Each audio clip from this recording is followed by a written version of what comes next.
I'd like to reiterate the points that I made earlier in this stream, that we cannot allow our country to evolve like this. We cannot continue to allow gun rights to go unrestricted, uninfringed, unimpeded, while the lives of children are at stake.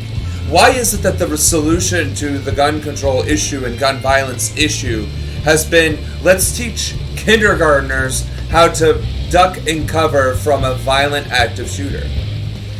How is that not traumatizing? How is that conducive to the development of a child's brain, emotions, mind, or education?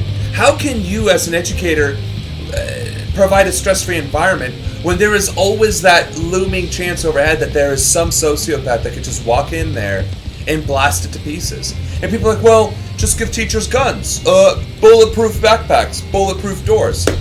No, you're missing the point. The Second Amendment is a well-regulated militia being necessary to defend I don't have it memorized. To a free nation, the right to bear arms shall not be infringed. That's what it is. The actual words: a well-regulated militia being necessary to the security of a free state, the right of the people to keep and bear arms shall not be infringed. Well-regulated. That means gun rights. That means gun control. That means not laissez-faire, just if you have a pulse and are 18 years old with enough money, you can just buy a gun and no consequences. Like, there needs to be accountability.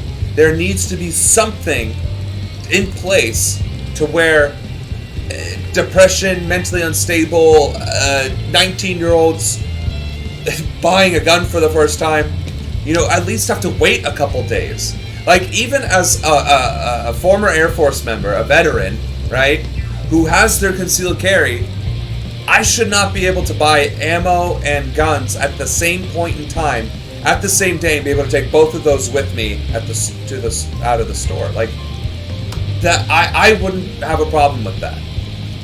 Like, or say I am allowed to do that, then I should have gone through some training or some sort of licensing or some sort of insurance to show and prove that I can at least be held accountable should I choose to misuse the weapon. Right? Yeah, well, there's murder. Well, okay, but we had the murder. How do you prevent murder? You don't do it by just letting anybody have a gun for no reason and no surety that they're going to handle it with some sort of intelligence and responsibility. Right? You don't give a toddler a gun for the same reason you don't give mentally unstable people guns. The same reason why you don't give white supremacist guns. They'll use them. So, with that,